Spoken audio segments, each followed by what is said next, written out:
Bismillahirrahmanirrahim. Değerli izləyicilər, əziz həmvətənlər, hər birinizi xoş gördük və həmçə olduğu kimi Tövbə Zamanı kanalı sizə İslamı olduğu kimi öz həqiqətləri ilə Allahın kitabından və Peyğəmbərimizin sallallahu aleyhi və səlləmin səhih hədislərindən çatdırmağa davam edir. Və bugün mənim qarşıma bir video material çıxdı. Bu özünə dinşünas deyən, nə deyən, ancaq dindən əsla xəbəri olmayan, dini hətta ibtidai bir bilgilərlə olan Elşad Miri çıxıb sosial şəbəkələrdə çıxış edir və deyir ki, sələfilik Azərbaycan üçün təhlükədir, radioda verilişlər gedir, sələflər veriliş aparırlar, vəzifəyə gəliblər və s. Nəsə bax, belə bir iddialarla çıxış edir və sələfiliyi dövlət üçün əsl təhlükə kimi qələmə verməyə çalışır. Buna bir neçə yöndən mən cavab vermək istəyirəm. Odur ki, diqqətlə izləməyinizi tövsiyə edirəm. Əvvəla onu qeyd edim ki, bu adamın gətirdiyi arqumentlər təbii ki, hamısı əsassız, içərisində nifrət olan, qərəzli olan fikirlərdir. Hər şeydən öncə sələflik haqqında istəyirəm sizə qısa bir məlumat verəm. Bu adam sələfi deyərək sələfiləri Əhl-i-Sünnə və Cəmaatdan ayırmaq istəyir. Qeyd edim ki, Əhl-i-Sünnə və Cəmaat elə sələflərdir. Yəni, Əhl-i-Sünnə və Cəmaat bir sekta, bir qurum deyil. Yəni, sələflər bir qurum deyil. Bu, ta qədimdən müsəlmanların gəldiyi, yaşadığı bir dini etiqaddır.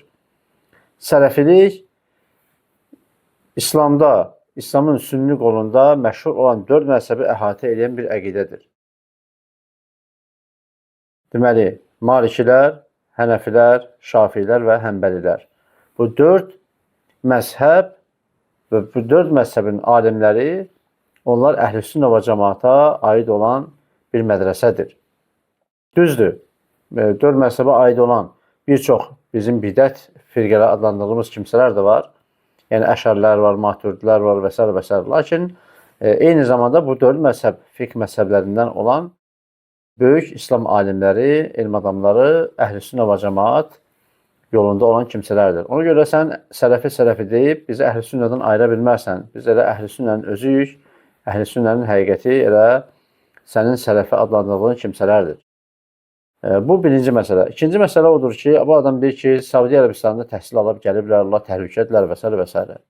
Əvvəla bunu qeyd edim ki, Səudiyyə Ərəbistanı Azərbaycan dövləti ilə gözəl münasibətləri olan İslam ölkələrindən biridir. Ta 1-ci Qarabağ müharibəsindən başlayaraq 2-ci Qarabağ müharibəsi, hətta bu gün də Səudiyyə Ərəbistanı həmişə Azərbaycanın yanında olub və Azərbaycanın haqlı çıxışlarını həmişə dəstəkləyib və öz dəstəyini göstərib. Və 1-ci Qarabağ müharibəsində ələlxüsus Azərbaycanın o çətin iqtisadi zamanında, vaxtında Azərbaycana külli miqdarda yardımlar ediblər. Yəni, istər geyim olsun, sığınacaq olsun, çadırlar olsun, qida məhsullar olsun, müxtəlif növlərdə hər cür yardım göstəriblər Azərbaycana. Və onlar həmişə Azərbaycanı özlərinə dost biliblər. Və əlhamdülillah, bugün də bu gözəl münasibət davam edir. Bu təkcə Səudiyyə Ərəbistandan yox, bir çox İslam ölkələrlə bu gözəl münasibət davam edir və bu bizi sevindirir. Biz əlhamdülillah, Allaha həmişə şükür edirik ki, bizim ölkəmizin digər müsəlman ölkələri ilə çox gözəl münasibətləri var və bu bizi sevindirir və bizə qürur hissi verir. Ona görə, əgər sən burada deyirsən ki, Səudiyyədə təhsil alıb gəliblər və onlar təhlükə mənbəyidirlər, əvvəla onu qeyd edim ki, Səudiyyədə təhsil alıb gələn tələbələr, elm adamları, onlar məlum universitetlərin məzunlarıdır.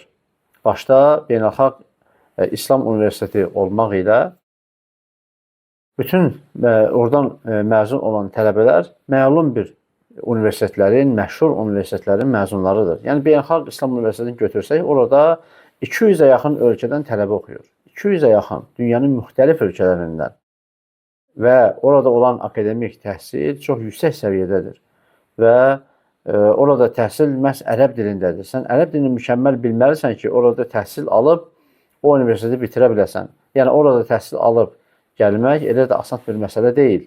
Bu, Elşadın təhsil aldığı kimi elə belə yüngülvari bir dini təhsil deyil. Bu əsaslı, köklü şəkildə həm ərəb dili üzrə, həm də dini şəriət elmləri üzrə ixtisaslaşmış kadrların yetişdirdiyi bir universitetdir.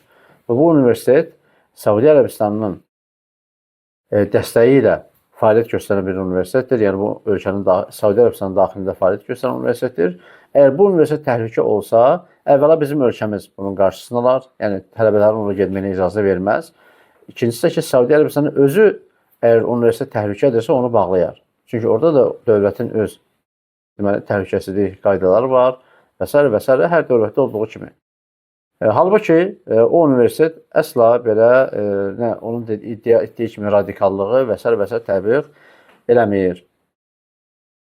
O ki qaldı, orada təhsil alan bir kimsələrdən elm öyrənməyə, yəni dini kim təbliğ eləməlidir? Dini, dindən xəbəri olmayan Elşad Miri mi təbliğ etməlidir?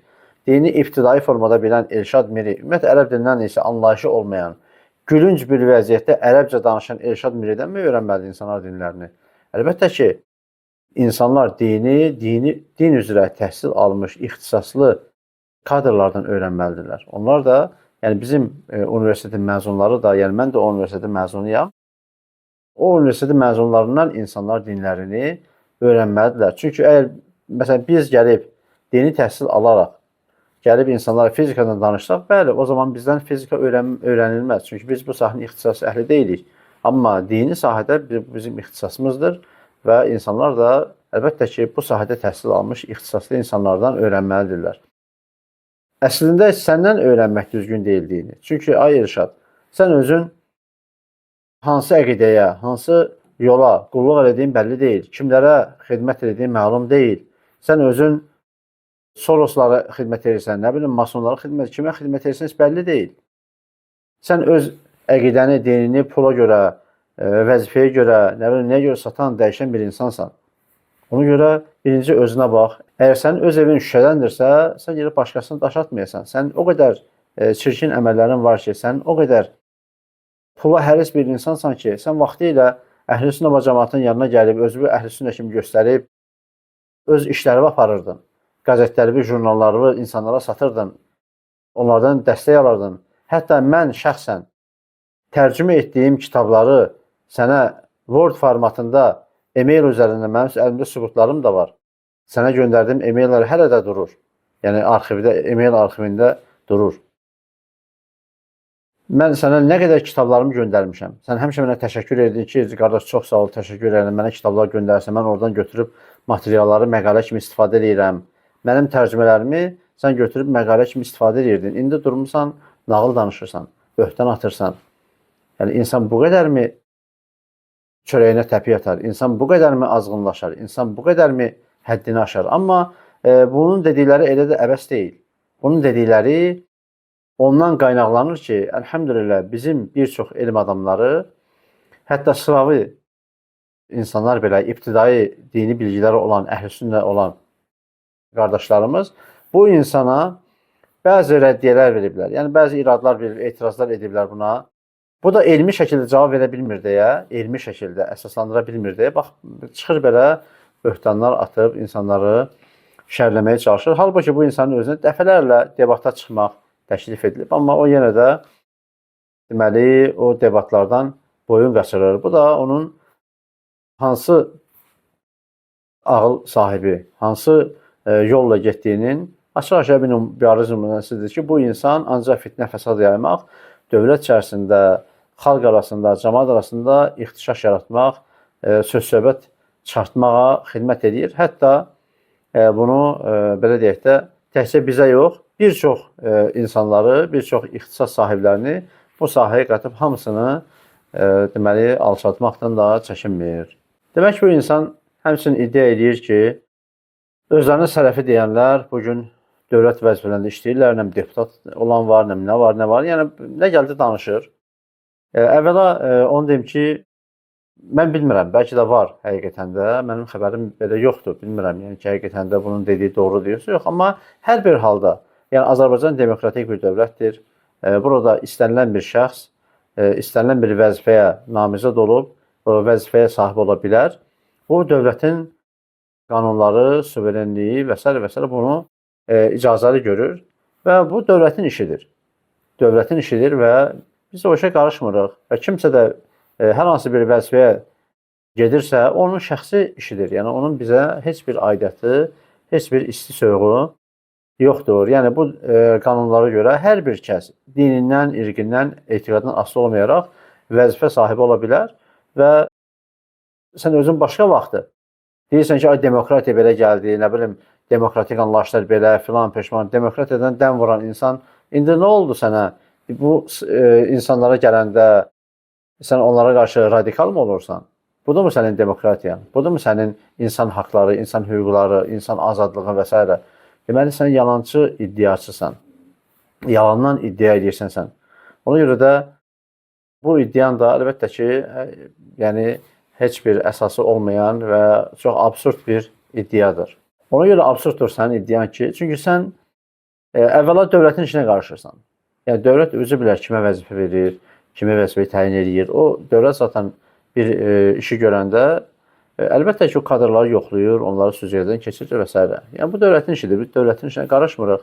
Amma sən isə bax insanları hədə-qorxu gəlmək üçün, kimlərsə təhdid etmək üçün, nə bilim, hər nə niyyətlə çalışırsansa, görürsən, bax, insanları qara yaxmağa çalışırsan ki, sənin haqqında danışmasınlar. Amma biləsən ki və əmin olasan ki, sənin insanları azdırdığın o iddialarına qarşı həmişə mübarizə aparacağıq. Çünki sən insanları İslama yox, sən insanları Allahsızlığa, dinsizliyə, imansızlığa sürükləyirsən. Niyə görə? Dəyərli izləyicilər, baxın, bax bu insana qulaq asan. Neçə nəfərdən eşitmişəm. Tanımadığım hətta, elə olub ki, taksi şofördür, yolla gedəndə mənə deyib ki, filankəsi tanıyırsan, Elşad Mirini tanıyırsan. Deyirəm, bəli, tanıyıram, o belədir, biraz şey eləmişəm, tənqid eləmişəm. Və deyir ki, bax qardaş, mənim deyir, əmim 22 il idi, içki içmirdi. Tövbə eləmişdi.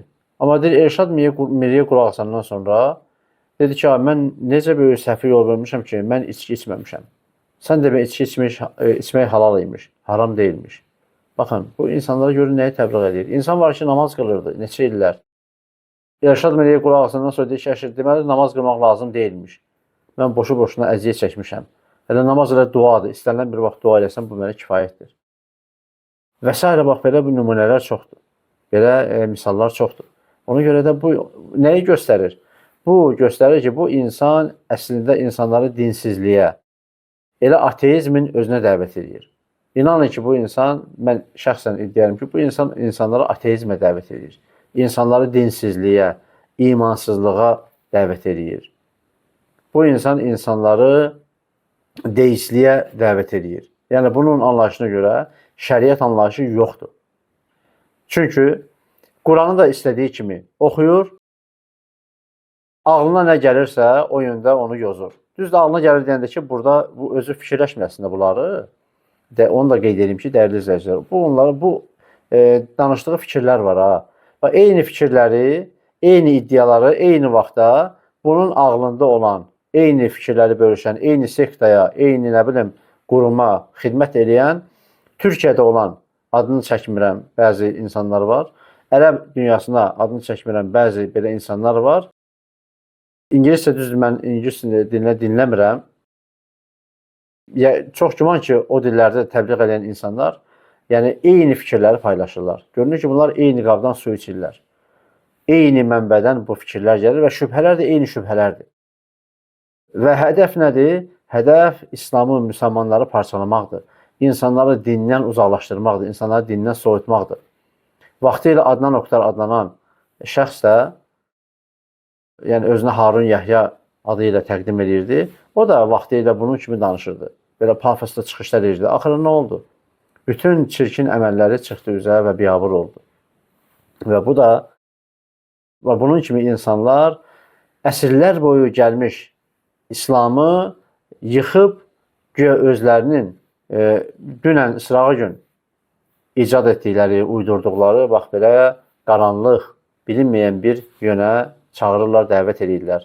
Ona görə o insanlar, mən şəxsən sübut eləməyə də hazıram ki, bunlar yalancıdırlar. Bunlar nə Qurana çağırırlar, nə də Peyğəmbərin yoluna çağırırlar.